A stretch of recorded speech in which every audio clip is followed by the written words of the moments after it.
अनुप्रेक्षा यानी भावना।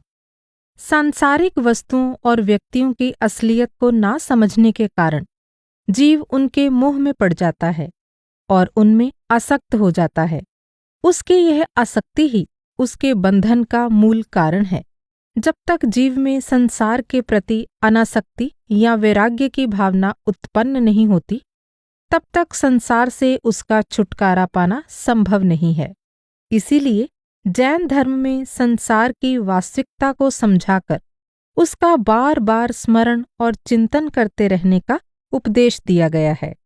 इस प्रकार के स्मरण और चिंतन से जीव में संसार के प्रति अनासक्ति और वैराग्य की भावना विकसित होती है और समत्व भाव उत्पन्न होता है। यह भावना मोक्ष प्राप्ति के लिए अत्यंत सहायक सिद्ध होती है। संसार और इसके पदार्थों की असलियत के बारे में बार बार चिंतन करने को ही जैन धर्म में अनुप्रेक्षा यानी अनु बार बार, प्रेक्षा गौर से देखना या गहराई से विचार करना, या भावना यानी बार बार चिंतन करना कहा गया है।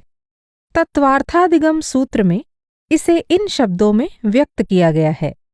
तत्व का पुनः पुनः चिंतन करना अनुप्रेक्षा यानी भावना है। वैराग्य बढ़ाने वाली भावनाएं। जैन ग्रंथों में वैराग्य की वृद्धि के लिए 12 प्रकार की अनुप्रेक्षाओं का उल्लेख पाया जाता है। इन्हें 12 वैराग्य भावनाएं भी कहते हैं। इनके नाम हैं 1. अनित्य भावना, 2. अशरण भावना, 3. संसार भावना, 4. एकत्व भावना, 5. अन्यत्व भावना, 6. अशुचि भावना, 7. आश्रव भावना, 8. संवर भावना, 9. निर्जरा भावना, 10. लोक भावना, 11. बोधि दुर्लभ भावना और 12. धर्म भावना। अपनी साधना में दृढ़ होने के लिए इन्हें अच्छी तरह समझ लेना आवश्यक है। हम यहाँ एक एक कर इन पर विचार करेंगे। 1. अनित्य भावना। इस संसार और इसके पदार्थों को जिस रूप में हम अपने मन और इंद्रियों द्वारा अनुभव करते हैं, वह उनका वास्तविक रूप नहीं है। जब तक हमें पारमार्थिक ज्ञान नहीं होता, तब तक हमारा सांसारिक ज्ञान हमें भ्रम में ही रखता है। धन दौलत, मान प्रतिष्ठा, सुंदरता और दुनिया की चकमक आदि जिन विषयों को स्थायी समझकर हम उनके पीछे दौड़ते रहते हैं, वे स्थायी नहीं हैं। जिस शरीर को हम मोहक और आकर्षक समझकर उससे मिलने या लिपटने के लिए व्यग्र रहते हैं, वह केवल हाड़ मांस का एक पुतला है जो चिता में जलकर भस्म हो जाता है। पर हमारे ऊपर अज्ञान जनित मोह का इतना मोटा पर्दा पड़ा हुआ है कि हम इस अनित्य और असार संसार को नित्य और सच्चा मानकर इसमें आसक्त हो जाते हैं। संसार की अनित्य और झूठी वस्तुओं के लोभ में पड़कर हम अनेक प्रकार के भले बुरे कर्म करते हैं, जिनके फलस्वरूप हमें आवागमन के चक्र में पड़कर घोर दुख भोगना पड़ता है। ऐसी स्थिति से बचने के लिए जैन ग्रंथों में अनेक प्रकार से संसार की अनित्यता और असारता दिखलाकर उसका बार बार चिंतन करते रहने पर जोर दिया गया है। हम जिस प्रकार का चिंतन बार बार करते हैं, उसके अनुसार ही हमारी चित्तवृत्ति ढल जाती है। जब संसार की अनित्यता और असारता की भावना हमारे हृदय में घर कर लेती है, तब हम संसार से उदासीन या अनासक्त हो जाते हैं और दृढ़ विश्वास के साथ मोक्ष मार्ग में सहज रूप से आगे बढ़ते जाते हैं। संसार का अर्थ ही है संसरण या गमन करने वाला, अर्थात जो चलायमान है या जिसमें सदा परिवर्तन या बदलाव होता रहता है, उसे ही संसार कहते हैं। यहाँ एकमात्र परमात्म स्वरूप आत्मा ही नित्य है, जो वास्तव में संसार से परे और उससे भिन्न है। संसार में जो कुछ उत्पन्न होता है, वह अवश्य ही नष्ट होता है, पर मोहवश हम अनित्य और नश्वर पदार्थों को नित्य या स्थायी समझकर उनमें आसक्त हो जाते हैं और अपनी इस नासमझी के कारण जन्म मरण के चक्र में पड़कर दुख भोगते रहते हैं। इसीलिए जैन ग्रंथों में बार बार संसार और सांसारिक पदार्थों की अनित्यता की ओर हमारा ध्यान दिलाया गया है और नित्य पदार्थ यानी परमात्म तत्व को जानने के लिए ध्यान द्वारा परमार्थ बुद्धि प्राप्त करने का उपदेश दिया गया है, जैसा कि णानसार यानी ज्ञानसार में कहा गया है। बिजली जल बुद्ध बुद्धवत प्यारे, जोबन जीवन तंधन सारे, ऐसे सब अस्थिर पहचानो, परम ध्यान को करहु प्रमाणो। बिजली अथवा जल बुद्ध के समान जीवन, यौवन, धन धान्य सब अस्थिर यानी अनित्य है। इस प्रकार परमार्थ बुद्धि से जानो। जिन वाणी में भी संसार और इसके सभी पदार्थों को अनित्य और क्षण भंगुर बताते हुए कहा गया है, जो कुछ उत्पन्न हुआ है उसका नियम से नाश होता है। परिणमन यानी बदलते रहने वाला स्वरूप होने से कुछ भी शाश्वत यानी नित्य नहीं है। जन्म मरण से सहित है, यौवन जरा सहित है, लक्ष्मी यानी धन दौलत विनाश सहित है। इस प्रकार सब पदार्थ क्षण भंगुर हैं, ऐसा जानिए। जैसे नवीन मेघ तत्काल उदय होकर विनष्ट हो जाते हैं, उसी प्रकार इस संसार में परिवार, बंधुवर्ग, पुत्र, स्त्री, भले मित्र, शरीर का लावण्य यानी सुंदरता, गृह, गोधन यानी बहुत सी गौओं की संपत्ति इत्यादि समस्त पदार्थ अस्थिर हैं। आचार्य कुंथु सागर जी महाराज ने भी संसार और उसके पदार्थों की अनित्यता इन शब्दों में व्यक्त की है। यह संसार देखते देखते नष्ट हो जाता है। माता, पिता, भाई, पुत्र आदि का संयोग बिजली की चमक के समान चंचल है। इनके वियोग का कोई निश्चित काल नहीं है। जिनका आज संयोग है, कल उन्हीं का वियोग हो जाता है। आज जो धनी है, कल वही दरिद्र हो जाता है। इस प्रकार विचार करने से इस संसार की अनित्यता अपने आप मालूम हो जाती है। यह बताते हुए कि जीव इस संसार में अज्ञान जनित मोह का शिकार होकर अनित्य को नित्य और दुख को सुख मानने के भ्रम में पड़ा हुआ अपना विनाश कर रहा है। शुभ चंद्राचार्य हमें इस भ्रम से निकलने के लिए चिताते हैं। वे कहते हैं, हे मूढ़, क्षण क्षण में नाश होने वाले इंद्रिय जनित सुख में प्रीति करके ये तीनों भुवन नाश को प्राप्त हो रहे हैं। सो तू क्यों नहीं देखता? पुत्र, स्त्री, बांधव, धन शरीर आदि चले जाते हैं और जो हैं वह भी अवश्य ही चले जाएंगे। फिर इनके लिए ये जीव वृथा ही क्यों खेद करता है? जो मूढ़धी पंचेंद्रियों के विषय सेवने में सुख ढूंढते हैं, वे मानो शीतलता के लिए अग्नि में प्रवेश करते हैं और दीर्घ जीवन के लिए विष पान करते हैं। उन्हें इस विपरीत बुद्धि से सुख के स्थान दुख ही होगा। यह जगत इंद्रजालवत यानी जादू या बाजीगिरी के समान है। प्राणियों के नेत्रों को मोहनी अंजन के समान भुलाता है और लोग इसमें मोह को प्राप्त होकर अपने को भूल जाते हैं, अर्थात लोग धोखा खाते हैं। अतः आचार्य महाराज कहते हैं कि हम नहीं जानते ये लोग किस कारण से भूलते हैं। यह प्रबल मोह का महात्म्य ही है। इस जगत में जो चेतन और अचेतन पदार्थ हैं, उन्हें सब महर्षियों ने क्षण क्षण में नष्ट होने वाले और विनाशिक यानी नश्वर कहे हैं। यह प्राणी इन्हें नित्य रूप मानता है, यह भ्रम मात्र है। आचार्य पद्मनंदी ने भी संसार की अनित्यता और इसे ना समझने के कारण होने वाली जीव की दुर्दशा का बड़ा ही मार्मिक वर्णन किया है। वे कहते हैं, इस संसार सरोवर में यम धीवर के हाथ से फैलाए हुए चमकीले जरा जाल में फंसकर भी यह लोक रूप दीनहीन मीनों का समूह अपने इंद्रिय सुख जल में क्रीड़ा करता रहता है और निकट में ही प्राप्त होने वाले घोर आपदाओं के चक्र को नहीं देखता।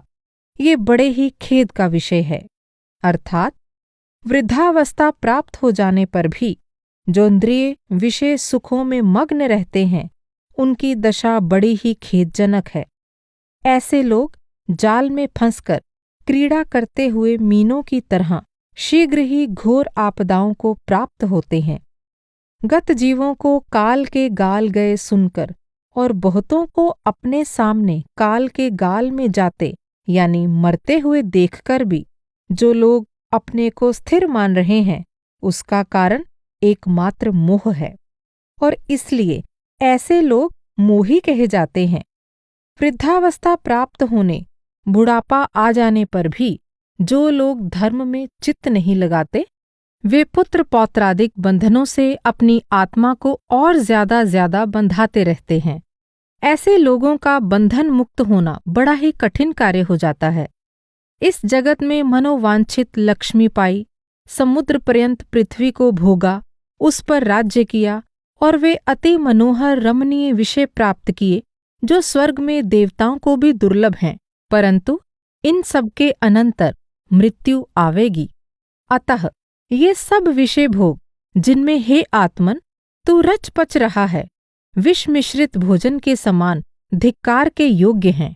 अर्थात जिस प्रकार विष मिला हुआ भोजन खाते समय स्वादिष्ट मालूम होने पर भी अंत में प्राणों का हरण करने वाला होने से त्याज्य है, उसी प्रकार ये विषय सुख भी सेवन करते समय अच्छे मालूम होते हुए भी अंत में दुर्गति का कारण होने से त्यागने के योग्य हैं। अतः इनमें आसक्ति का त्याग करके मुक्ति के मार्ग पर लगना चाहिए, जिससे फिर वियोग आदि जन्य कष्ट न उठाने पड़ें। इस संसार में विधि के वश से पूर्वोपार्जित कर्म के अधीन हुआ राजा भी क्षण भर में रंक हो जाता है और सर्व रोगों से रहित तरुण हट्टा कट्टा नौजवान भी शीघ्र ही नाश को प्राप्त हो जाता है। औरों की तो बात ही क्या, जब संसार में सार रूप से माने जाने वाले धन और जीवन दोनों की ही ऐसी क्षणभंगुर स्थिति है, तब बुद्ध जनों को किसे पाकर मद करना चाहिए। कहीं भी उनके मद के लिए स्थान नहीं है। विधि के चक्कर में पड़कर दम भर में सारे मद का चकनाचूर हो जाता है। धन, स्त्री और पुत्र आदि की हालत उन दीपकों के समान है जो ऊंचे पर्वत की चोटी पर रखे हुए पवन से कांप रहे हैं और दम भर में बुझ जाने की स्थिति में हैं। ऐसे क्षणभंगुर धनादि को पाकर जो मनुष्य घमंड करता है, अभिमानी बन रहा है, वह प्रायः पागल हुआ मुक्का घूसा मारकर आकाश को हनना चाहता है। व्याकुल हुआ सूखी नदी को तिरने को चेष्टा करता है और प्यास से पीड़ित हुआ मृग मरीचिका को पीने का उद्यम करता है। ये सब कार्य जिस प्रकार व्यर्थ हैं और इन्हें करने वाले किसी भी मनुष्य के पागलपन को सूचित करते हैं, उसी प्रकार स्त्री पुत्र धनादिक को पाकर अहंकार करना भी व्यर्थ है और वह अहंकारी के पागलपन को सूचित करता है। मनुष्य का सबसे घनिष्ठ संबंध और उसकी सबसे गहरी आसक्ति अपने शरीर से होती है, जिसे वह रोज संवारता सिंगारता है और जिसके सुख आराम के लिए अनेक उपाय और अथक प्रयत्न करता है। वह भूल जाता है कि उसका शरीर नश्वर है, जीव का बंधन है और दुख का कारण है। वह अपनी सुंदरता, शक्ति और सामर्थ्य का अभिमान करता है, पर काल के सामने उसका कुछ भी जोर नहीं चलता। अपने प्रियजनों की मृत्यु पर वह नाहक रोता बिलखता है और अपनी मृत्यु को, जिसे टाला नहीं जा सकता, भुलाए रहता है। जीवन की अनित्यता पर उचित ध्यान ना देने के कारण वह अपने दुर्लभ मनुष्य जीवन के अनमोल समय को व्यर्थ ही गंवाकर संसार से चला जाता है। संसार की अनित्यता के संबंध में आचार्य पद्मनंदी के विचारों का उल्लेख हम पहले कर चुके हैं। अब हम शरीर की अनित्यता के संबंध में उनके विचारों को आगे प्रस्तुत करते हैं। शरीर की अवस्था के संबंध में वे कहते हैं, काया तो दुख और मरण की जननी है। दुख और मरण इसी भूमि से उत्पन्न होते हैं। यदि काया ना हो तो आत्मा को दुख भी न उठाना पड़े और मरण भी ना हो सके। जब काया के साथ आत्मा का संबंध है, तो फिर दुख अथवा मरण के उपस्थित होने पर जिनका संबंधावस्था में होना अवश्यंभावी है, बुद्ध जनों को शोक नहीं करना चाहिए। प्रत्युत यानी विपरीत इसके उन्हें तो नित्य ही निराकुल यानी शांत होकर बहिरात्म बुद्धि के त्याग पूर्वक आत्मस्वरूप का, अपनी मुक्ति का विचार करना चाहिए, जिससे दुखदायी देह का पुनः पुनः जन्म ही संभव न रहे। जिसने जन्म लिया है वह मृत्यु का दिन आने पर निश्चित रूप से अवश्य ही मरता है। 3 लोक में भी फिर उसका कोई रक्षक नहीं होता, उसे मौत से नहीं बचा सकता। अतः जो मनुष्य अपने प्रिय स्वजन के मरने पर शोक करता है, वह निर्जन वन में विलाप करके रोता है। निर्जन वन का विलाप जैसे व्यर्थ होता है, वैसे ही उसका वह शोक भी व्यर्थ है, उस पर कोई ध्यान देने वाला नहीं। यह सुनिश्चित है कि अपनी आयु यम से अति ही पीड़ित है, काल से बराबर हनी जा रही है। इस तरह आयु का विनाश होते देखकर भी जो मनुष्य अपने को स्थिर अमर मान रहा है, निरंतर काल के गाल में चले जाने का जिसे ख्याल ही नहीं होता, वह कैसे अज्ञानी नहीं है? अवश्य ही अज्ञानी है, जड़ बुद्धि है। शुभ चंद्राचार्य ने भी बड़े ही प्रभावपूर्ण ढंग से इस शरीर की अनित्यता दिखलाई है। वे कहते हैं, इस लोक में राजाओं के यहाँ जो घड़ी का घंटा बजता है और शब्द करता है, सो सबके क्षणिकपन को प्रकट करता है। अर्थात जगत को मानो पुकार पुकार कर कहता है कि हे जगत के जीवो, जो कुछ अपना कल्याण करना चाहते हो सो शीघ्र ही कर डालो, नहीं तो पछताओगे। क्योंकि यह जो घड़ी बीत गई वह किसी प्रकार भी पुनर्वार लौटकर नहीं आएगी। इसी प्रकार अगली घड़ी भी जो व्यर्थ ही खो दोगे तो वह भी गई हुई नहीं लौटेगी। देखो, इन जीवों का परिवर्तन यानी बदलाव कैसा आश्चर्यकारक है कि शरीर तो प्रतिदिन छींचता जाता है और आशा नहीं छींचती है, किंतु बढ़ती जाती है, तथा आयुर्बल तो घटता जाता है और पाप कार्यों में बुद्धि बढ़ती जाती है। मोह तो नित्य फुरायमान होता है और यह प्राणी अपने हित व कल्याण मार्ग में नहीं लगता है। सो यह कैसा अज्ञान का महात्म्य है। जिस प्रकार नदी की जो लहरें जाती हैं वे फिर लौटकर कभी नहीं आती हैं, इसी प्रकार जीवों की जो विभूति यानी महिमा या महत्ता पहले होती है, वह नष्ट होने के पश्चात फिर लौटकर नहीं आती। यह प्राणी वृथा ही हर्ष विषाद करता है। नदी की लहरें कदाचित कहीं लौट भी आती हों, परंतु मनुष्यों का गया हुआ रूप, बल, लावण्य और सौंदर्य फिर नहीं आता। यह प्राणी वृथा ही उनकी आशा लगाए रहता है। जीवों का आयुर्बल तो अंजलि के जल समान क्षण क्षण में निरंतर झरता है और यौवन कमलिनी के पत्र पर पड़े हुए जल बिंदु के समान तत्काल ढलक जाता है। यह प्राणी वृथा ही स्थिरता की इच्छा रखता है।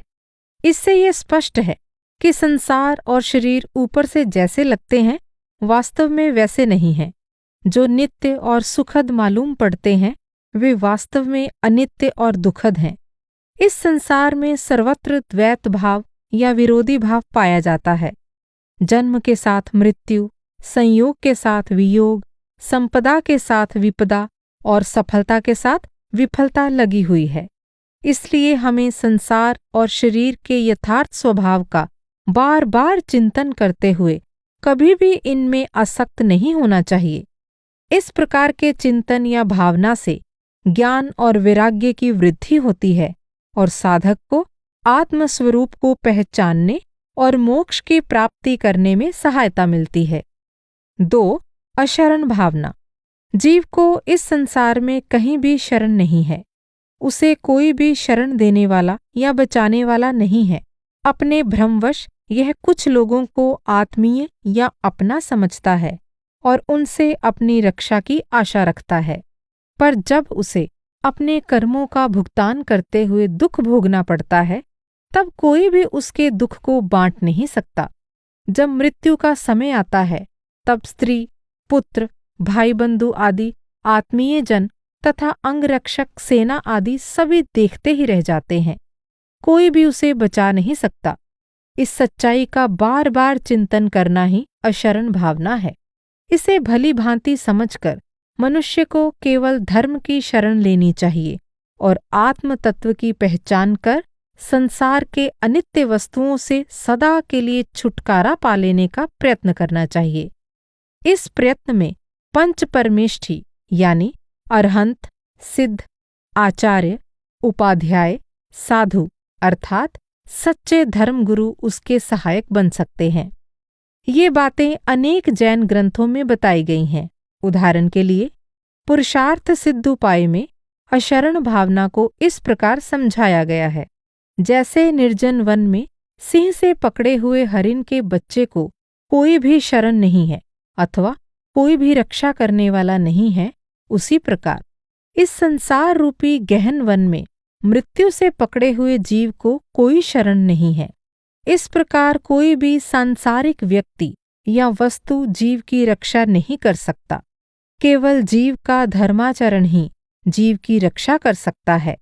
इसलिए जीव को अपनी रक्षा के लिए क्षमा, मार्दव यानी कोमलता, शौच यानी पवित्रता, सत्य, संयम आदि 10 लक्षण रूप धर्म का आचरण करना चाहिए, जिन वाणी में स्पष्ट कहा गया है। जो आपको क्षमा आदि 10 लक्षण रूप यानी धर्म भाव से परिणत यानी परिवर्तित करे, वही अपना आप शरण है। अपने कर्मों के अनुसार जीव अनेक योनियों में जन्म लेता है और प्रत्येक योनि में वह गर्भावस्था से ही मृत्यु की ओर बढ़ता जाता है। मृत्यु की घड़ी आ जाने पर उसे कोई भी बचा नहीं सकता। वास्तव में इस संसार में जीव का कोई शरण है ही नहीं।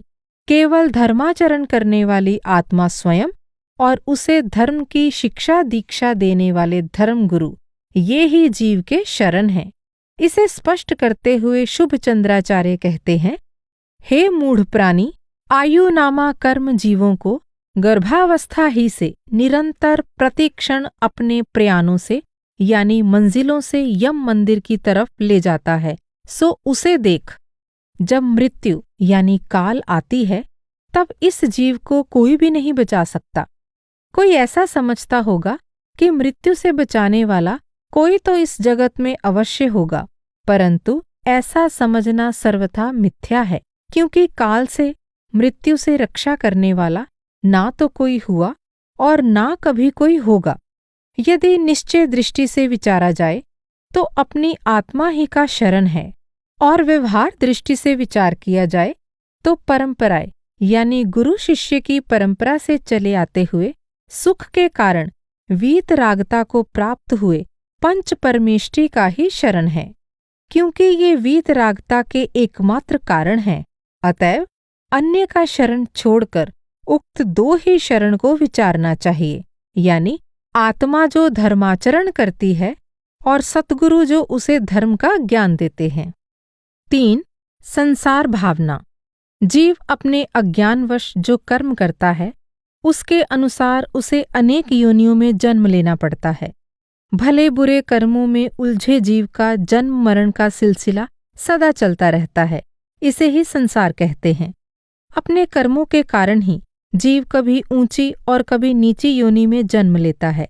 संसार के इस चक्र से बचने के लिए जीव को संसार के इस स्वरूप का बार बार चिंतन करते हुए उसके प्रति मोह या आसक्ति का त्याग कर देना चाहिए और आत्म तत्व का ध्यान कर आवागमन से मुक्त होने का प्रयत्न करना चाहिए।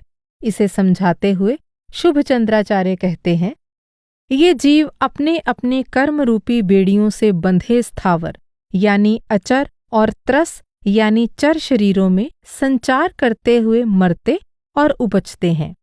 यह यंत्रवाहक यानी कर्मों के लेख को लिए हुए चलने वाला प्राणी संसार में अनेक रूपों को ग्रहण करता है और अनेक रूपों को छोड़ता है। जिस प्रकार नृत्य के रंगमंच पर नृत्य करने वाला भिन्न भिन्न स्वांगों को धरता है, उसी प्रकार यह जीव निरंतर भिन्न भिन्न स्वांग यानी शरीर धारण करता रहता है। इस संसार में यह प्राणी कर्मों से बलात् वंचित हो यानी ठगा हुआ राजा से तो मरकर कृमि यानी लठ हो जाता है और कृमि से मरकर क्रम से देवों का इंद्र हो जाता है। इस प्रकार परस्पर ऊंची गति से नीची गति और नीची से ऊंची गति पलटती ही रहती है। इस संसार में प्राणी की माता तो मरकर पुत्री हो जाती है और बहन मरकर स्त्री हो जाती है और फिर वही स्त्री मरकर आपकी पुत्री भी हो जाती है। इसी प्रकार पिता मरकर पुत्र हो जाता है तथा फिर वही मरकर पुत्र का पुत्र हो जाता है। इस प्रकार परिवर्तन होता ही रहता है। इसका संक्षेप यह है कि संसार का कारण अज्ञान भाव है। अज्ञान भाव से परद्रव्यों में मोह तथा राग द्वेष की प्रवृत्ति होती है। राग द्वेष की प्रवृत्ति से कर्म बंध होता है और कर्म बंध का फल चारों गति में भ्रमण करना है। जिन वाणी में भी संसार के स्वभाव को संक्षेप में बतलाकर आत्मस्वरूप का ध्यान कर संसार से मुक्त होने का उपदेश इन शब्दों में दिया गया है। जीव एक शरीर को छोड़ता है और दूसरा ग्रहण करता है, फिर नया ग्रहण कर पुनः उसे छोड़ अन्य ग्रहण करता है। ऐसे बहुत बार ग्रहण करता और छोड़ता है। इस प्रकार संसार के स्वरूप को जानकर सर्व प्रकार उद्यम कर मोह को छोड़ हे भव्य यानी मोक्षार्थी उस आत्म स्वभाव का ध्यान कर जिससे संसार के भ्रमण का नाश हो। 4. एकत्व भावना। इस संसार में स्त्री, पुत्र, मित्र, बंधु, धन संपत्ति आदि से घिरे होने और उनके प्रति ममत्व भाव रखने के कारण यह जीव अपने एकत्व भाव को भुला देता है। कुटुंब परिवार को अपना समझकर उनके लिए वह जो कर्म करता है उन सब का फल उसे अकेले ही भोगना पड़ता है। इस सच्चाई का बार बार चिंतन करना ही एकत्व भावना है। इस भावना के हृदय में भली भांति बैठ जाने पर मनुष्य सांसारिक विषयों से अनासक्त हो जाता है और उसे सहज ही मोक्ष की प्राप्ति हो जाती है। जीव के अकेलेपन को स्पष्ट करते हुए पुरुषार्थ सिद्धि उपाय में कहा गया है, यह जीव सदा का अकेला है। परमार्थ दृष्टि से इसका मित्र कोई नहीं है। अकेला आया है, अकेला दूसरी योनि में चला जावेगा। अकेला ही बूढ़ा होता है, अकेला ही जवान होता है और अकेला ही बालक होकर क्रीड़ा करता फिरता है।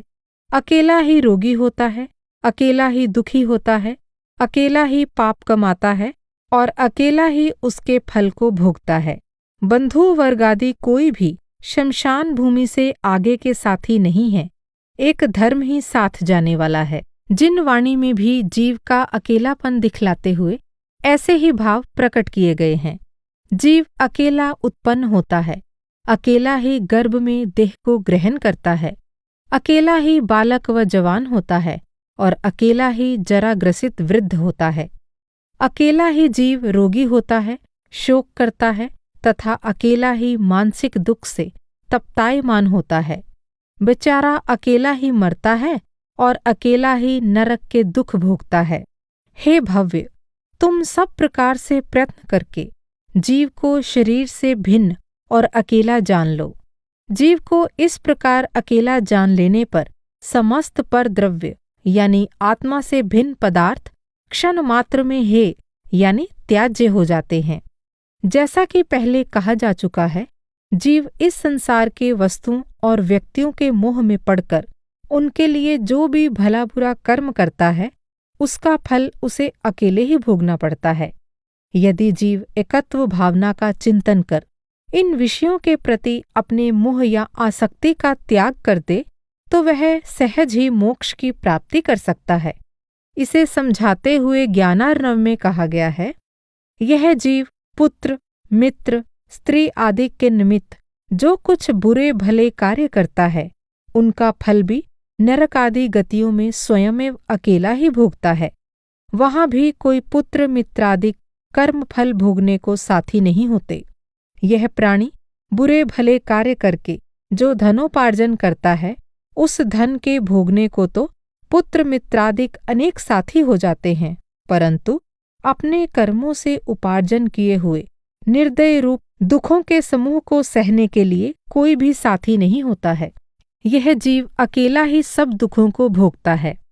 जिस समय यह जीव भ्रम रहित हो ऐसा चिंतवन करे कि मैं एकता को प्राप्त हो गया हूँ, उसी समय इस जीव का संसार का संबंध स्वयं ही नष्ट हो जाता है, क्योंकि संसार का संबंध तो मोह से है और यदि मोह जाता रहे तो आप एक है, फिर मोक्ष क्यों न पावे। श्रावक प्रतिक्रमण सार में भी यह बतलाया गया है कि सदा एक रहने वाली आत्मा का अनेक के प्रति ममत्व होना ही उसके बंधन और दुख का मूल कारण है। इसलिए एकत्व भावना का चिंतन आत्मा को अनेकात्मक संसार से मुक्त कराने में बहुत ही सहायक होता है। इसे समझाते हुए कुंथु सागर जी महाराज कहते हैं, यह आत्मा सदा अकेला ही महापाप उत्पन्न करता है और समय पाकर अकेला ही उन कर्मों के उदय से उत्पन्न होने वाले महान दुखों को भोगता है। इसी प्रकार अकेला ही मोक्ष जाता है और अकेला ही अनंत काल तक सिद्ध अवस्था में विराजमान रहता है। हे आत्मन, जब तक तेरी आत्मा इस प्रकार मोक्ष में पहुंचकर अपने आत्मा में लीन ना हो जाए, तब तक तू इस सुख देने वाली आत्मा की एकत्व भावना का ही चिंतवन करता रहे। 5. अन्यत्व भावना। जड़ और मूर्तिमान शरीर तथा सांसारिक पदार्थों से चेतन और अमूर्त आत्मा सर्वथा भिन्न है। इस भिन्नता का बार बार चिंतन करते रहने को ही अन्यत्व भावना कहते हैं। इस प्रकार का चिंतन ना करने के कारण जीव शरीर और सांसारिक पदार्थों को अपने से भिन्न रूप में देखते और समझते हुए भी इनके प्रति राग करता है और इनके मोह में पड़ा रहता है। इसीलिए जैन ग्रंथों में अन्यत्व भावना को साधक के लिए आवश्यक माना गया है। पुरुषार्थ सिद्ध्युपाय में आत्मा को शरीर और सांसारिक पदार्थों से बिल्कुल भिन्न बताते हुए स्पष्ट कहा गया है, यद्यपि इस शरीर से मेरा अनादिकाल से संबंध है, परंतु यह अन्य है और मैं अन्य ही हूँ। यह इंद्रियमय है, मैं अतीन्द्रिय हूँ। यह जड़ है, मैं चैतन्य हूँ। यह अनित्य है, मैं नित्य हूँ। यह आदि अंत संयुक्त है, मैं अनादि अनंत हूँ।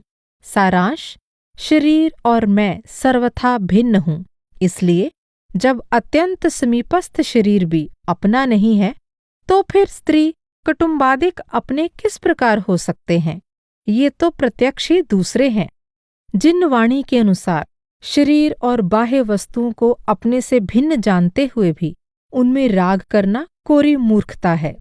यह जीव सब बाह्य वस्तुओं को आत्मा से भिन्न जानता है और जानता हुआ भी उन पर द्रव्यों में ही राग करता है। यह इसकी मूर्खता है। जो कोई देह को जीवन के स्वरूप से तत्वतः भिन्न जानकर आत्मस्वरूप का ही सेवन करता है, उसकी अन्यत्व भावना कार्यकारी यानी कारगर है। ज्ञानार्णव में भी आत्मा को शरीर और बाहरी पदार्थों से भिन्न बतलाते हुए आत्मभाव में लीन होने का उपदेश इन शब्दों में दिया गया है। मूर्त चेतना रहित नाना प्रकार के स्वतंत्र परमाणुओं से जो शरीर रचा गया है, उससे और आत्मा से क्या संबंध? विचारो, इसका विचार करने से कुछ भी संबंध नहीं, ऐसा प्रतिभास होगा। जब पहले बताए गए प्रकार से देह से ही प्राणी की अत्यंत भिन्नता है, तब बहिरंग जो कुटुंबादिक हैं, उनसे एकता कैसे हो सकती है? क्योंकि ये तो प्रत्यक्ष में भिन्न दीख पड़ते हैं। यह आत्मा अनादिकाल से पर पदार्थों को अपना मानकर उनमें रमती है, इसी कारण से संसार में भ्रमण किया करती है। आचार्य महाराज ने ऐसे ही जीव को उपदेश दिया है कि तू पर भावों से भिन्न अपने चैतन्य भाव में लीन होकर मुक्ति को प्राप्त हो। इस प्रकार यह अन्यत्व भावना का उपदेश है। इस प्रकार आत्मा को शरीर और सांसारिक वस्तुओं से बिल्कुल भिन्न समझते हुए आत्मलीनता की प्राप्ति के प्रयत्न में लगना चाहिए। 6. अशुचि भावना। आत्मा अपने आप में निर्मल और पवित्र है, पर कर्मों के कारण मिले अपवित्र शरीर में राग करने और उसमें ममत्व का भाव रखने से जीव में विकार उत्पन्न हो जाते हैं और उसे संसार के बंधन में पड़कर दुख उठाना पड़ता है। ऐसा अपवित्र शरीर प्रीति करने के योग्य नहीं है। इसकी अपवित्रता का बार बार चिंतन करना ही अशुचि भावना है। जीव को अपने और पराये सभी शरीर के प्रति अशुचि या अपवित्रता की भावना रखकर अपने को अपनी आत्मा में, जो परम पवित्र है, लीन कर देना चाहिए।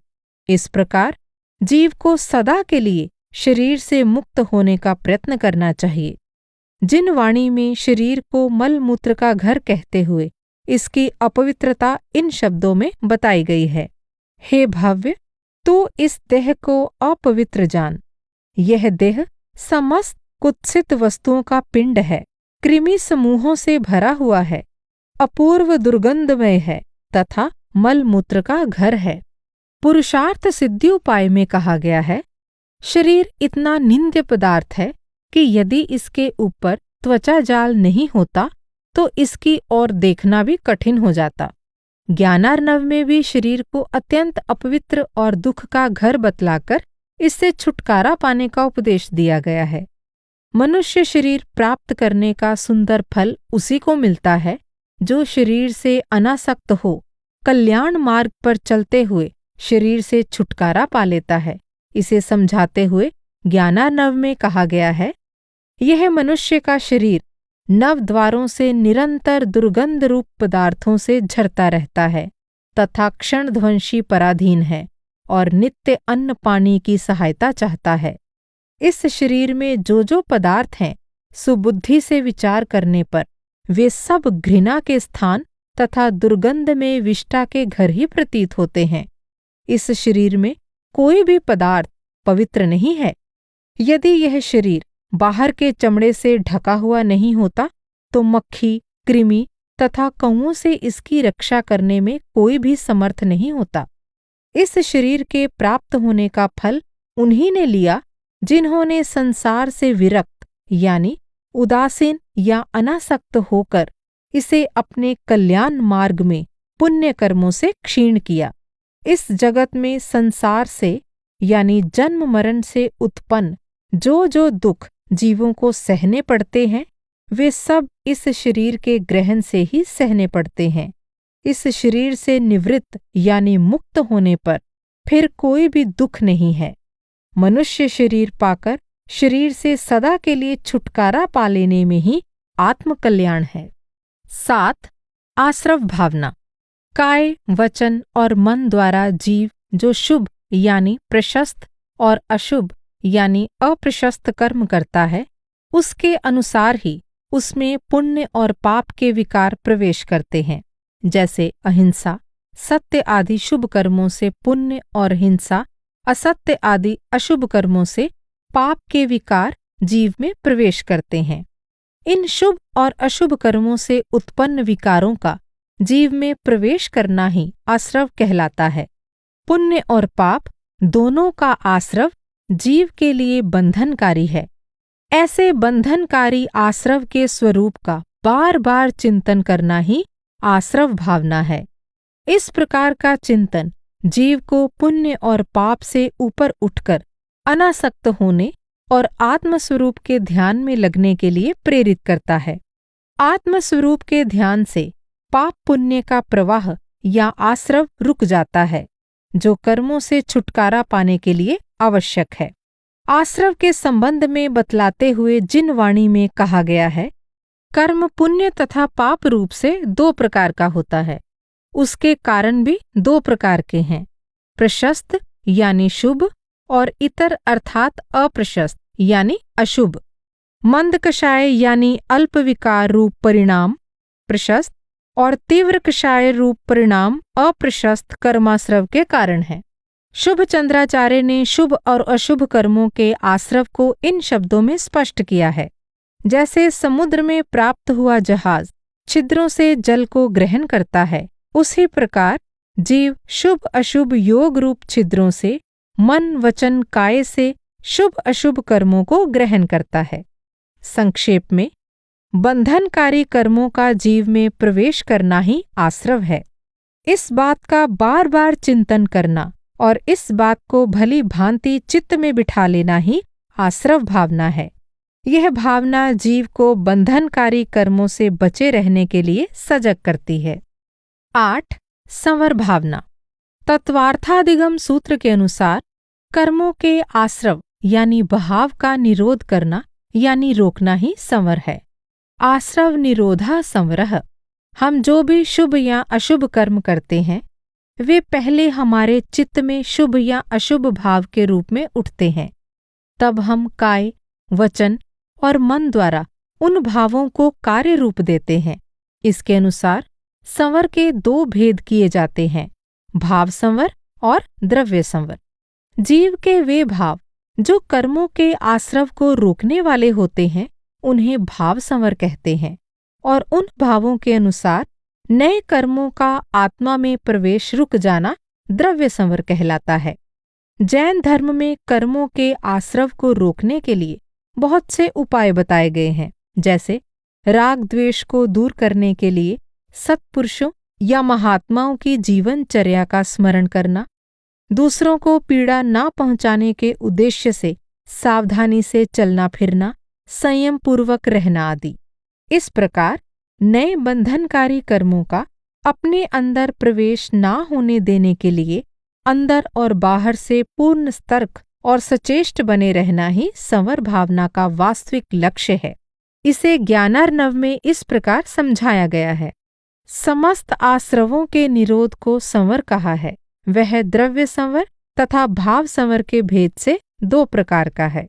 जिस प्रकार युद्ध के संकट में भले प्रकार से सजा हुआ वीर पुरुष वाणों से नहीं भिदता है, उसी प्रकार संसार की कारण रूप क्रियाओं से विरति रूप संवर वाला संयमी मुनि भी असंयम रूप वाणों से नहीं भिदता है।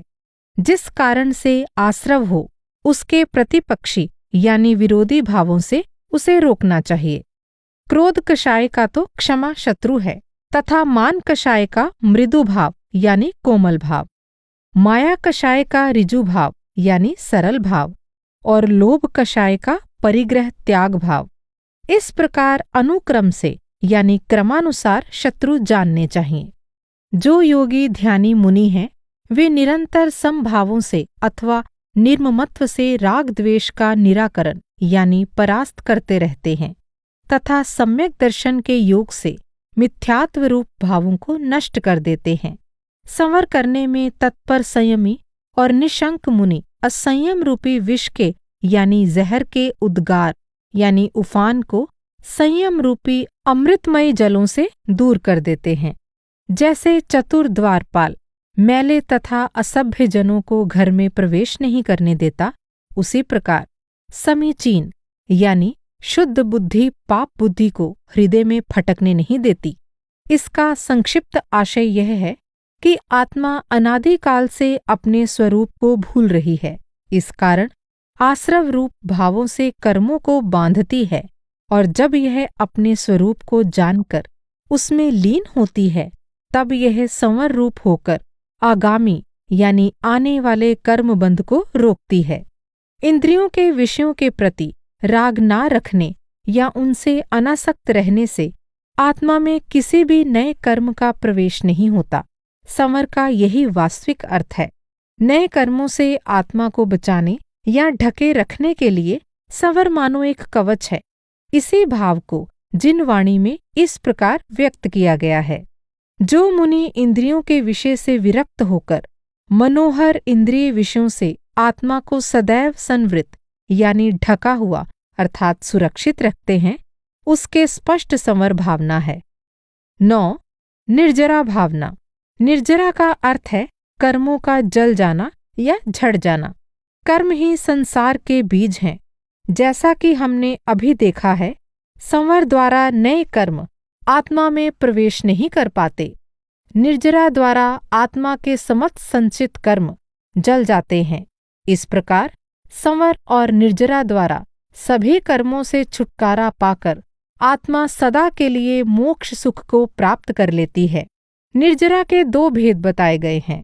एक सविपाक निर्जरा अर्थात आत्मा में संचित कर्मों का अपना फल देकर स्वयं जल जाना या झड़ जाना। 2 अविपाक निर्जरा अर्थात संचित कर्मों को पारमार्थिक साधना द्वारा जलाकर नष्ट कर देना। इन दोनों भेदों को स्पष्ट करते हुए पुरुषार्थ सिद्धि उपाय में कहा गया है, यह निर्जरा 2 प्रकार की होती है, एक सविपाक निर्जरा, दूसरी अविपाक निर्जरा। पूर्व संचित कर्मों की स्थिति पूर्ण होकर उनके रस यानी फल देकर स्वयं झड़ जाने को सविपाक निर्जरा कहते हैं। और तपश्चर्या परिशः विजय आदि यानी भूख प्यास सर्दी गर्मी आदि को स्थिर भाव से सहन करने में सफलता के द्वारा कर्मों की स्थिति पूरी किए बिना ही झड़ जाने को अविपाक निर्जरा कहते हैं। आम्र फल का वृक्ष में लगे हुए काल पाकर स्वयं पक जाना सविपाक निर्जरा का, और पदार्थ विशेष में दबाकर गर्मी के द्वारा पकाया जाना अविपाक निर्जरा का उदाहरण है। सविपाक निर्जरा संपूर्ण संसारी जीवों के होती है, परंतु अविपाक निर्जरा सम्यक दृष्टि सत्पुरुषों तथा व्रतधारियों के ही होती है। निर्जरा स्वरूप का इस प्रकार चिंतवन करना निर्जरानुप्रेक्षा है। ज्ञानार्णव में निर्जरा भावना के इन दोनों भेदों को इन शब्दों में समझाया गया है। यह निर्जरा जीवों को सकाम और अकाम दो प्रकार की होती है। इनमें से पहली सकाम निर्जरा यानी अविपाक निर्जरा तो मुनियों को होती है, और अकाम निर्जरा यानी सविपाक निर्जरा समस्त जीवों को होती है। यद्यपि कर्म अनादिकाल से जीव के साथ लगे हुए हैं, तथापि वे ध्यान रूपी अग्नि से स्पर्श होने पर तत्काल ही क्षय हो जाते हैं। उनके क्षय होने से जैसे अग्नि के ताप से सुवर्ण शुद्ध होता है, उसी प्रकार यह प्राणी भी कर्म नष्ट होकर शुद्ध यानी मुक्त हो जाता है। स्थिर भाव से अपने अंतर में आत्मस्वरूप का ध्यान करने से ही उत्तम निर्जरा होती है, जिन वाणी में स्पष्ट कहा गया है, जो मुनि समता भाव रूप सुख में लीन होकर आत्मा का स्मरण करता है तथा इंद्रियों और कषायों को जीत लेता है, उसके उत्कृष्ट यानी उत्तम निर्जरा होती है। इस प्रकार संवर द्वारा नए कर्मों का प्रवाह रुक जाने और निर्जरा द्वारा सभी संचित कर्मों के नष्ट हो जाने से जीव को मोक्ष की प्राप्ति हो जाती है। 10. लोक भावना। जहाँ जीव और अजीव यानी अचेतन पदार्थों का निवास है, उसे लोक कहते हैं। इस लोक में आत्मा को छोड़ अन्य सभी पदार्थ परिवर्तनशील हैं। वे सभी समय की सीमा में हैं और किसी विशेष समय पर उत्पन्न और विनष्ट होते रहते हैं। एकमात्र आत्मा ही नित्य पदार्थ है, जो सभी सांसारिक पदार्थों से बिल्कुल भिन्न है। इसे भली भांति समझते हुए साधक को सभी सांसारिक पदार्थों के प्रति ममता या अपनेपन का त्याग कर देना चाहिए। इस प्रकार लोक के यथार्थ स्वरूप का बार बार स्मरण और चिंतन करना ही लोक भावना है। यह भावना आत्मस्वरूप का ध्यान करने में बहुत ही सहायक होती है। ज्ञानार्णव में लोक भावना को इस प्रकार समझाया गया है। जितने आकाश में जीवादिक चेतन अचेतन पदार्थ ज्ञानी पुरुषों ने देखे हैं, सो तो लोक है। उसके बाह्य जो केवल मात्र आकाश है, उसे अलोक व अलोकाकाश कहते हैं। इस लोक में ये सब प्राणी नाना गतियों में संस्थित रहते हुए अपने अपने कर्म रूपी फांसी के वशीभूत होकर मरते तथा उपजते रहते हैं। इस भावना का संक्षिप्त अभिप्राय यह है कि यह लोक जीवादिक द्रव्यों की रचना है। जो समस्त द्रव्य अपने अपने स्वभाव को लिए हुए भिन्न भिन्न तिष्ठते यानी विराजमान है, उनमें आप एक आत्मद्रव्य है। उसका स्वरूप यथार्थ जानकर अन्य पदार्थों से ममता छोड़ के आत्मभावन यानी आत्मचिंतन करना ही परमार्थ है। व्यवहार से समस्त द्रव्यों का यथार्थ स्वरूप जानना चाहिए, जिससे मिथ्या श्रद्धान दूर हो जाता है। इस प्रकार लोक भावना का चिंतन करना चाहिए। इन कथनों से स्पष्ट है कि उत्पन्न और नष्ट होने वाली सांसारिक वस्तुओं को आत्मा से भिन्न समझते हुए उनके प्रति मोह और ममता का त्याग कर समभाव से आंतरिक ध्यान कर आत्मस्वरूप का अनुभव प्राप्त करना चाहिए। यही लोक भावना का उद्देश्य है। 11. बौद्धि दुर्लभ भावना। संसार के असंख्य जीवों में मनुष्य को सबसे श्रेष्ठ माना गया है। अनेक योनियों में भटकने के बाद अत्यंत कठिनाई से मनुष्य का जन्म प्राप्त होता है। इस जन्म में भी पांचों इंद्रियों और सुंदर बुद्धि से युक्त होना और फिर सुसंगति और सुअवसर प्राप्त करना दुर्लभ है। ऐसे मनुष्यों में भी वे साधक अत्यंत दुर्लभ हैं जो आलस और सुस्ती को छोड़ पूर्ण तत्परता के साथ बोधि यानी परम ज्ञान की प्राप्ति के लिए प्रयत्न करते हैं। यह बोधि ही मोक्ष का साधन या मार्ग है। इस तथ्य का बार बार चिंतन करना कि बोधि ही दुर्लभ से दुर्लभ पदार्थ है और एकमात्र मनुष्य जीवन में ही इसकी प्राप्ति हो सकती है, बोधि दुर्लभ भावना कही जाती है। यह भावना आलस और असावधानी को त्यागने और पूर्ण तत्परता के साथ बोधि प्राप्ति के प्रयत्न में लगे रहने की प्रेरणा देती है। शुभ चंद्राचार्य ने बोधि दुर्लभ भावना को इस प्रकार समझाया है। यह जो बोधि अर्थात सम्यक दर्शन ज्ञान चारित्र स्वरूप रत्नत्रय है, संसार रूपी समुद्र में प्राप्त होना सुगम नहीं है, किंतु अत्यंत दुर्लभ्य है। इसको पाकर भी जो खो बैठते हैं, उनको हाथ में रखे हुए रत्न को बड़े समुद्र में डाल देने पर जैसे फिर मिलना कठिन है, उसी प्रकार सम्यक रत्नत्रय का पाना दुर्लभ है। जिन वाणी में भी इस दुर्लभ मनुष्य जीवन में अत्यंत दुर्लभ बोधि अर्थात सम्यक दर्शन ज्ञान और चरित्र को अपनाने पर बल देते हुए कहा गया है, इस प्रकार इस मनुष्य गति को दुर्लभ से भी अति दुर्लभ जानकर और उसी प्रकार दर्शन ज्ञान तथा चारित्र को भी दुर्लभ से दुर्लभ समझकर दर्शन ज्ञान चारित्र इन तीनों का बड़ा आदर कीजिए। इस परम दुर्लभ बोधि या सम्यक दर्शन ज्ञान और चारित्र को ही मोक्ष का मार्ग कहा गया है, जो मानव जीवन का लक्ष्य है। 12 धर्म भावना। सर्वज्ञ देव ने जीवों के उद्धार के लिए उन्हें धर्म का उपदेश दिया है। धर्म के संरक्षण में ही जीवों के उपकार के लिए सूर्य चंद्र पृथ्वी आदि नियमित रूप से अपना अपना कार्य करते हैं। धर्म इस लोक में जीव की रक्षा करता है और परलोक में मोक्ष रूपी अमृत प्रदान करता है। इसलिए अपना कल्याण चाहने वालों को दृढ़ता से अहिंसा सत्य आदि धर्म के सभी नियमों का पालन करना चाहिए। धर्म के स्वरूप महिमा और फल को यथार्थ रूप से समझते हुए इसका बार बार चिंतन करना ही धर्म भावना है। पुरुषार्थ सिद्धि उपाय में इसे संक्षिप्त रूप में इस प्रकार समझाया गया है। यह सर्वज्ञ प्रणीत यानी सर्वज्ञ द्वारा रचित जैन धर्म अहिंसा लक्षण युक्त है। सत्य शौच ब्रह्मचर्य आदि इसके अंग है।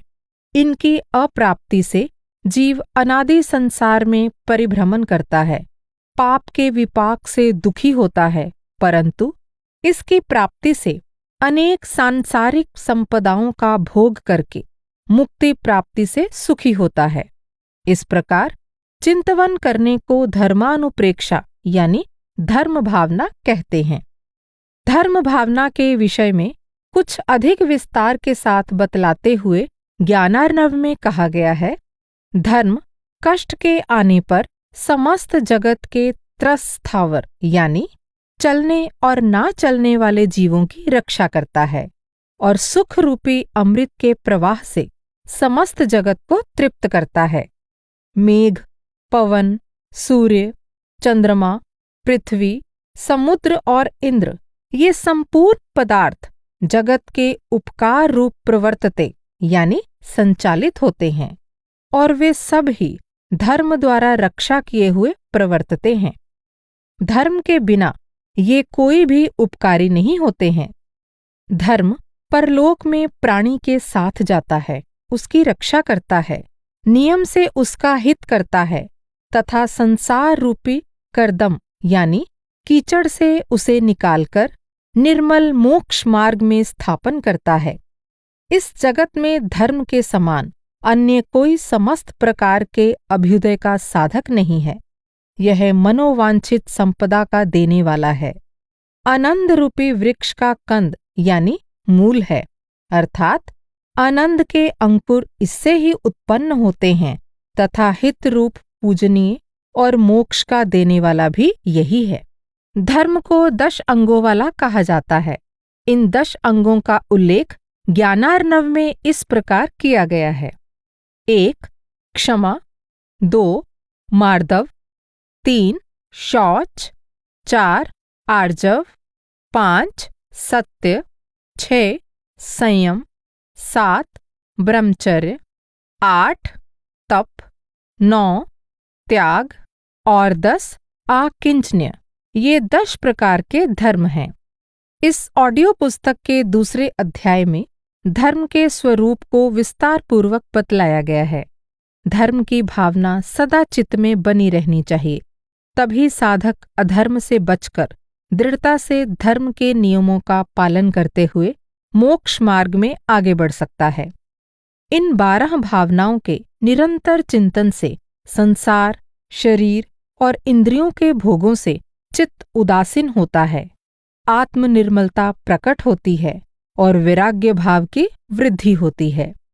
ज्ञानार्णव में इन भावनाओं के अभ्यास का फल बताते हुए कहा गया है, इन 12 भावनाओं के निरंतर अभ्यास करने से पुरुषों के हृदय में क्रोध, मान, माया आदि कषाय रूप अग्नि बुझ जाती है तथा परद्रव्यों के प्रति राग भाव गल जाता है और अज्ञान रूप अंधकार का विलय यानी नाश होकर ज्ञान रूप दीपक का प्रकाश होता है। जब तक जीव की संसार के प्रति आसक्ति रहती है, तब तक उसका अंतर में ध्यान लगना कठिन है और ध्यान के बिना मोक्ष की प्राप्ति नहीं हो सकती। 12 भावनाओं के चिंतन से ध्यान में रुचि होती है और ध्यान द्वारा केवल ज्ञान यानी सर्वज्ञता के प्रकट होने पर मोक्ष की प्राप्ति हो जाती है।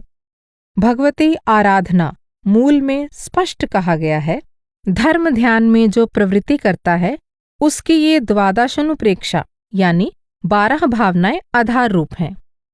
इसीलिए जिन वाणी में 12 भावनाओं का उल्लेख कर यह निश्चित उपदेश दिया गया है, इनको यानी 12 भावनाओं को समझकर नित्य प्रति मन, वचन और काय की शुद्धि सहित इनकी भावना कीजिए। ध्यान को स्थिर बनाने वाली भावनाएं। परमार्थ की साधना में लगे साधक के लिए अपने ध्यान को स्थिर बनाए रखना अत्यंत आवश्यक है। मनुष्य एक संवेदनशील प्राणी है। वह जिस वातावरण में और जिन लोगों के बीच रहता है, उनसे वह किसी न किसी प्रकार से अवश्य प्रभावित होता है। संसार के सुखी, दुखी, गुणी या पुण्यात्मा और पापी सभी जीवों के प्रति मनुष्य के मन में स्वाभाविक रूप से विभिन्न प्रकार की प्रतिक्रियाएं उत्पन्न होती हैं, पर ध्यान या समाधि की साधना करने वाले साधक के चित्त में किसी भी परिस्थिति में किसी के भी प्रति तीव्र प्रतिक्रिया के उठने से विघ्न पैदा होता है। यदि विभिन्न परिस्थितियों में पड़े जीवों के प्रति पूरी कठोरता अपना ली जाए और उनकी बिल्कुल उपेक्षा कर देने का विचार किया जाए, तो ऐसा कर पाना अत्यंत कठिन है और ऐसी कठोरता मनुष्य के लिए उचित भी नहीं है। ऐसी स्थिति में साधक विभिन्न परिस्थितियों में अपना संतुलन कैसे बनाए रख सकता है? अपने चित्त को संतुलित रखे बिना वह अपने ध्यान को स्थिर कैसे रख सकता है? ध्यान की स्थिरता के लिए आवश्यक शांति, समता और मृदुता को वह कैसे प्राप्त कर सकता है? इन समस्याओं का समाधान क्या है? अर्थात शांत चित्त होकर ध्यान को कैसे स्थिर रखा जा सकता है? जैन धर्म में इसके लिए मैत्री, प्रमोद, करुणा और माध्यस्थ्य नामक 4 भावनाओं का निरंतर अभ्यास करने का उपदेश दिया गया है। तत्वार्थादिगम सूत्र में इन भावनाओं का उल्लेख इस प्रकार किया गया है। मैत्री, प्रमोद, कारुण्य, माध्यस्थानी च सत्वगुणाधिक कलिश्यमान विनेषु। अर्थात प्राणी मात्र में मैत्री, अपने से अधिक गुण वालों में प्रमोद, कलिश्यमान यानी दुखित या पीड़ित जीवों में करुणा भाव और अविनय यानी धर्म में रुचि न रखने वाले दुष्ट या उजड़ जीवों में माध्यस्थ्य यानी उदासीन भावना करनी चाहिए। ज्ञानार्णव में भी इन भावनाओं के चिंतन करने का उपदेश इन शब्दों में दिया गया है। मैत्री, प्रमोद, कारुण्य और माध्यस्थ, इन 4 भावनाओं को पुराण पुरुषों ने यानी तीर्थंकरादिकों ने आश्रित किया है, अर्थात इनका सहारा लिया है। इस कारण धन्य है, प्रशंसनीय है। सो धर्म ध्यान की सिद्धि के लिए इन 4 भावनाओं को चित्त में ध्यावना चाहिए। पहली भावना मैत्री का अर्थ है समस्त प्राणी मात्र को अपने समान समझते हुए अपने चित्त में सदा यह चाह बनाए रखना कि सभी प्राणी दुख से बचे रहें और सुख को प्राप्त करें। ज्ञानार्णव में मैत्री भावना को इस प्रकार व्यक्त किया गया है। इस मैत्री भावना में ऐसी भावना रहे कि ये सब जीव कष्ट आपदाओं से वर्जित हो जियो तथा वैर पाप अपमान को छोड़कर सुख को प्राप्त हो। इस प्रकार की भावना को मैत्री भावना कहते हैं।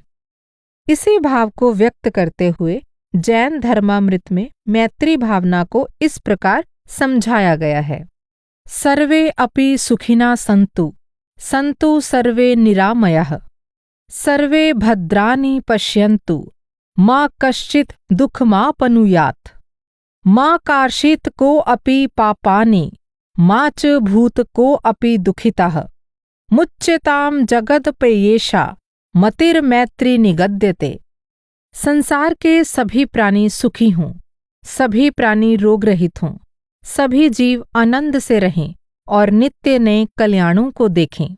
कोई भी जीव दुख को प्राप्त ना हो, कोई भी प्राणी पापों को ना करे और यह सारा संसार दुखों से छूटे। इस प्रकार से विचार करने को मैत्री भावना कहते हैं। दूसरी भावना को प्रमोद यानी मुदिता कहा गया है।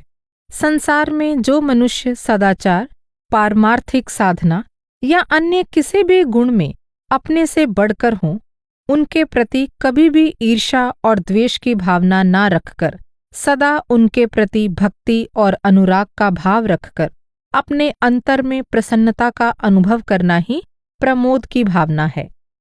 इस भावना को ज्ञानार्णव में इन शब्दों में स्पष्ट किया गया है। जो पुरुष तप, शास्त्राध्ययन और यम नियमादिक में उद्यम युक्त चित्त वाले हैं तथा ज्ञान ही जिनके नेत्र हैं, इंद्रिय, मन और कषायों को जीतने वाले हैं तथा स्वतत्वाभ्यास करने में चतुर हैं, जगत को चमत्कृत करने वाले चारित्र से जिनकी आत्मा अधिष्ठित यानी प्रतिष्ठित है, ऐसे पुरुषों के गुणों में प्रमोद का यानी हर्ष का होना सोमुदिता या प्रमोद भावना है।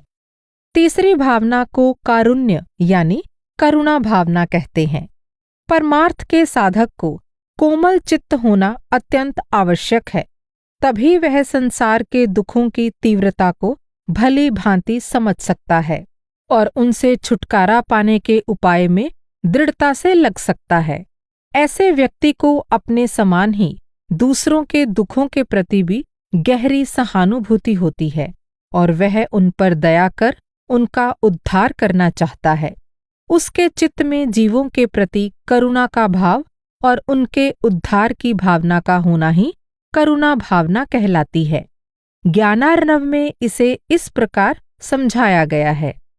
जो जीव दीनता से तथा शोक, भय, रोग आदि की पीड़ा से दुखित हों, पीड़ित हों तथा वध यानी घात बंधन सहित रोके हुए हों अथवा अपने जीवन की वांछा यानी इच्छा करते हुए कि कोई हमको बचाओ ऐसी दीन प्रार्थना करने वाले हों तथा क्षुधा, तृषा, खेद यानी भूख, प्यास, दुख आदि से पीड़ित हों तथा शीत, उष्णतादिक से पीड़ित हों तथा निर्दय पुरुषों की निर्दयता से रोके हुए यानी पीड़ित किए हुए मरण के दुख को प्राप्त हों, इस प्रकार दुखी जीवों को देखने सुनने से उनके दुख दूर करने के उपाय करने की बुद्धि हो, उसे करुणा नाम की भावना कहते हैं।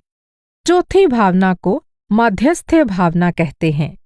जो लोग अनेक प्रकार की विषय वासनाओं में बुरी तरह लिप्त हैं, सबके साथ सदा दुष्टता का व्यवहार करते हैं, सबको सताना, या कष्ट देना ही जिनका स्वभाव है, जो अपने कल्याण की बात सुनने को भी तैयार नहीं है और अकारण परमात्मा स्वरूप जिनेंद्र देव, सद्गुरु और सद्ग्रंथों की निंदा करते हैं, उन्हें समझाने बुझाने की चेष्टा करना पत्थर पर तीर मारने के समान ही निष्फल है। वैसी स्थिति में उन्हें समझाना या किसी प्रकार छेड़ना अपने आप को व्यर्थ ही संकट में डालना है। उनके प्रति व्यर्थ चिंता करने या परेशान होने से कोई लाभ नहीं। इसलिए परमार्थ के साधक को उनके प्रति राग द्वेष ना कर तटस्थता या उदासीनता का भाव अपनाना ही उचित है। इस उदासीनता की भावना को ही मध्यस्थ्य भावना कहते हैं। ज्ञानार्णव में इस भावना को इस प्रकार व्यक्त किया गया है। जो प्राणी क्रोधी हो, निर्दय व क्रूर कर्मी हो, मांस, मद्य और पर स्त्री में लुब्ध यानी लंपट तथा आसक्त व्यसनी हो और अत्यंत पापी हों तथा देवशास्त्र गुरुओं के समूह की निंदा करने वाले और अपनी प्रशंसा करने वाले हों तथा नास्तिक हों, ऐसे जीवों में राग द्वेष रहित मध्यस्थ भाव होना सो उपेक्षा कहा है। उपेक्षा नाम उदासीनता यानी वीतरागता का है, सो यही मध्यस्थ भावना है। इन चारों भावनाओं को नाथूराम डोंगरिये जैन ने बड़े ही संक्षिप्त रूप में सरल और सुंदर ढंग से प्रस्तुत किया है। वे कहते हैं, सत्वेषु मैत्रीम गणीषु प्रमोदम, कलिष्टेषु जीवेषु कृपा परत्वम, माध्यस्थ भावम विपरीत वृत्तौ, सदा ममात्मा विद्धातु देव। अर्थात मनुष्य सोचे कि भगवान संसार के संपूर्ण प्राणियों से मित्रता, गुणी पुरुषों को देखकर प्रसन्नता, दुखी जीवों पर दयाद्रता और अकारण द्वेष करने वालों या दुष्ट जीवों पर माध्यस्थता अर्थात न राग न द्वेष मेरी आत्मा निरंतर धारण करे।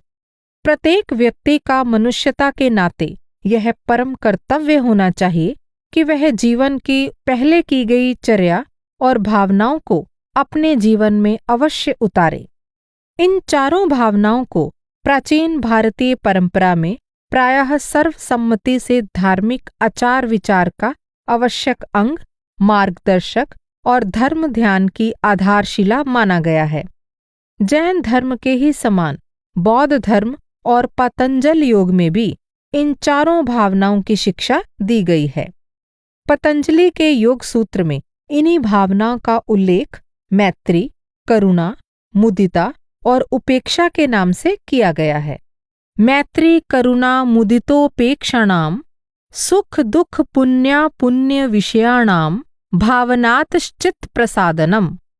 अर्थात सुखी, दुखी, पुण्यात्मा और पापी जीवों के प्रति क्रमशः मित्रता, करुणा यानी दया, प्रसन्नता और उपेक्षा की भावना करने से चित्त में निर्मलता आती है। निश्चय ही ये भावनाएं साधक के लिए बहुत उपयोगी हैं। क्रोध, मान, माया आदि चित्त के विकारों को हटाकर ये आत्मा को निर्मल बनाती, अंतर में प्रकाश उत्पन्न करती, संसार के प्रति मोह को दूर करती और ध्यान को स्थिर बनाती हैं। ध्यान या समाधि द्वारा ही तो अंत में जीव मोक्ष को प्राप्त करता है।